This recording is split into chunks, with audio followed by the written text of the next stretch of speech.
Hello everyone. सब कहते हैं हमें रीडिंग करने में थोड़ी सी दिक्कत जाती है, तो चलिए मैं आपको आज इंग्लिश की बुक्स रीडिंग करने का एक न्यू तरीका बता रही हूँ।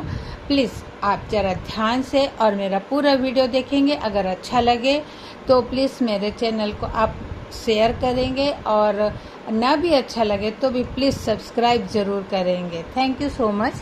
आइए हम रीडिंग करना चालू करते हैं। किस तरह आप लोग रीडिंग करेंगे आप लोगों को पता नहीं है। आइए मैं आपकी कुछ हेल्प कर रही हूँ। आएंगे देखेंगे the Holi river Gangas.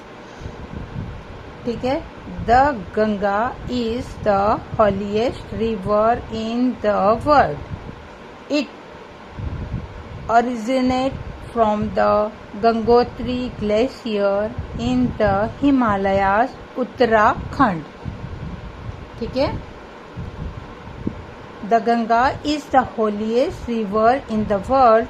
It originated from the Gangotri Glacier in the Himalayas, Uttarakhand. Okay, thank you.